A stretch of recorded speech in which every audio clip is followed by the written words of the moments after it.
Para mim, como arquiteto, o projetar é muito satisfatório, né? Algo que se você tira da sua mente, você atende a um cliente e ao mesmo tempo você consegue implantar um pouco do teu modo de vida, um pouco da tua visão sobre a arte, sobre a arquitetura, sobre novos modos de viver. Eu queria dizer assim, que a gente consegue captar essa essência, pôr de uma forma que atenda ele, né? E que as características ainda está ainda evidente do profissional, porque existe a forma de atender o cliente, mas existe o ponto de vista também do arquiteto. Tanto é que você consegue identificar os profissionais por trabalhos, né? Como muitos chegam até nós e falam, ó, eu reconheço o projeto de vocês, né? Em meios visuais, em meios funcionais, já é um modo que dá para se atender de uma forma mais lógica. Nós hoje atuamos em todas as áreas, entre residencial, comercial e industrial, né? São dois mundos adversos, mas muito interessantes. No aspecto comercial tem que ser considerado outras informações, né, que também são interessantes, que é a questão do comportamento do ser humano, né? A utilização, a imagem. A gente tem várias características para ser utilizado dentro do comercial para estimular ou o descanso ou a atividade da compra, tem que ser focado no comportamento, tá? A questão do residencial, que hoje é o nosso maior foco, né? É criar o bem-estar entre o proprietário, né? Onde a gente consegue capturar todo o estilo de vida da pessoa, né? Então, dois focos diferentes, ao mesmo tempo eles se encontram de certa forma, mas você está focando no descanso, no lazer, e o outro na atividade, na economia, né? A inspiração como arquiteto vem de várias formas, né? Eu gosto muito da questão da natureza, observo bastante, né? Um dos meus esportes é motociclismo na natureza, né? Que é off-road. Eu me inspiro muito em outros trabalhos também, mas de uma forma que eu consigo admirar a obra de um outro arquiteto de uma forma que ela me traz algumas informações, né? Então, assim, eu consigo pegar elementos, abstrair elementos, né? Muitas vezes em várias formas, de forma que eu nunca copiei projeto de nenhum profissional e não vou fazer isso até o fim da minha carreira.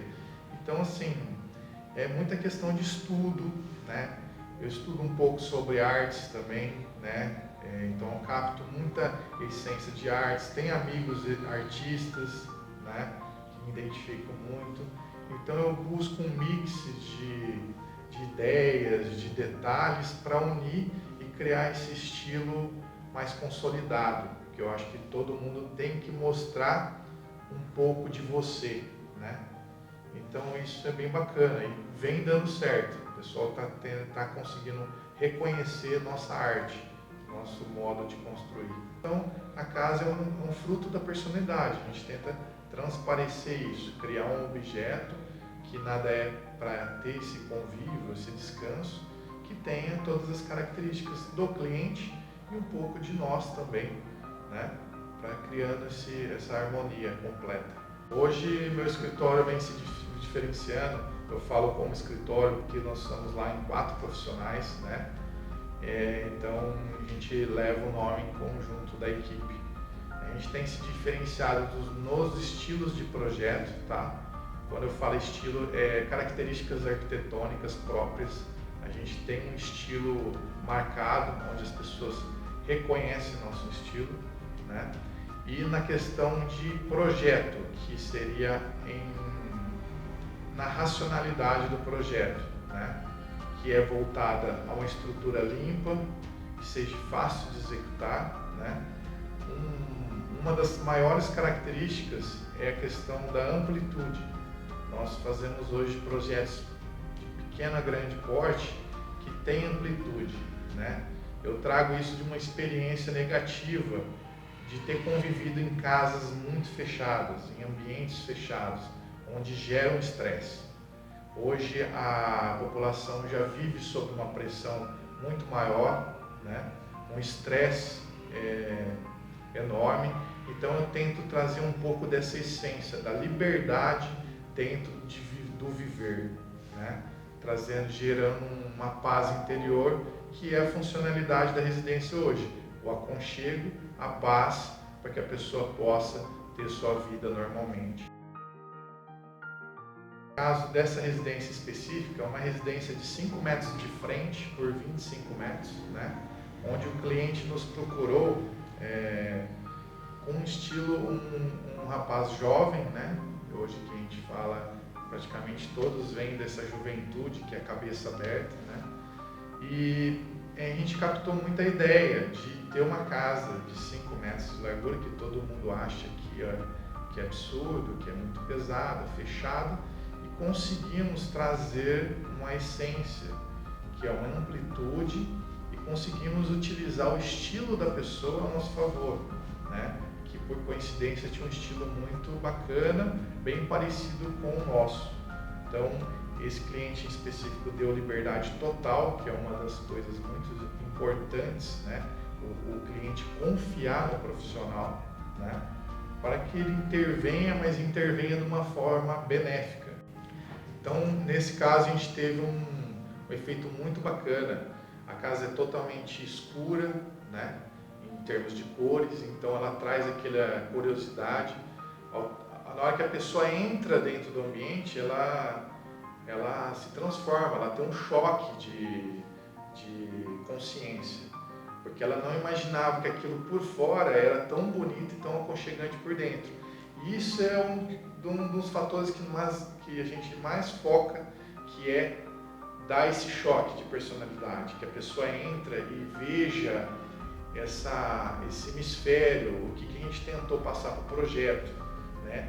Então a arquitetura, ela não é só construção, não é decoração. Para mim, ela é muito mais, ela é perceptiva. A pessoa tem que se perceber aquele impacto. A gente consegue transferir o impacto para a pessoa. Esse é o nosso maior trabalho. A gente veio com a ideia de usar o metal. Foi uma ideia que eu tive a princípio, de observando os elementos de arquitetura industrial, né? Era muito prática a questão de solda, de instalação desses materiais. Disso eu tive a ideia de trazer isso de uma forma mais leve para usar em construções residenciais. Então hoje 95% dos nossos projetos eu utilizo de vigas metálicas nas garagens, principalmente, não só nas garagens. Mas a garagem em princípio, porque você tem um vão extenso, uma estrutura longa, e ao mesmo tempo a gente consegue uma praticidade de tempo, custo, né? E questão de espessuras, né? A gente consegue ter uma maleabilidade do elemento muito fácil. Isso trouxe muitos benefícios.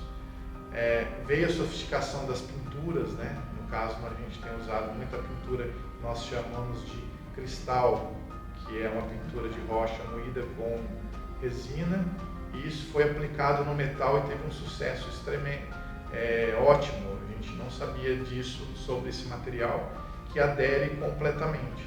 Então hoje a gente consegue fazer muitos elementos de metais com características que ficam com cara de alvenaria.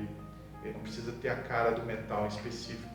Então dá para a gente ter essa opção de deixar o metal aparente ou camuflar ele de uma forma que ele pareça parte da estrutura da residência. Tem que se tomar muito cuidado na questão de escolha dos acabamentos, dos revestimentos, né? Tanto para o comercial como para o residencial. Existem 2 perfis de materiais. No comércio você tem um desgaste maior dos revestimentos, um fluxo superior, né, de pessoas trafegando, então você tem que buscar materiais mais resistentes em níveis de abrasão, de resistência, né? objetos que consigam durar mais movimentação, por exemplo, cadeiras, né? Objetos que suportem mais a utilização. No residencial também tem que ter todo o seu cuidado, né? Porque você tem materiais muito inferiores, muito fracos para limpeza, temos pisos, revestimentos que você tem que se atentar à questão de limpeza, principalmente materiais não muito rugosos ou lisos ou mais ásperos, né, de casos de ambientes externos que pode ter problemas de escorregadio, né?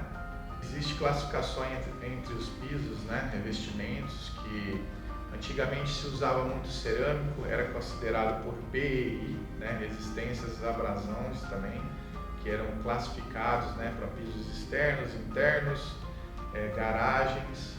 Hoje, com o uso do porcelanato, meio que se equivaleu em níveis de resistência, mas temos problemas em diversas películas, né? Hoje a gente tem pisos brilhantes, polidos, acetinados, né?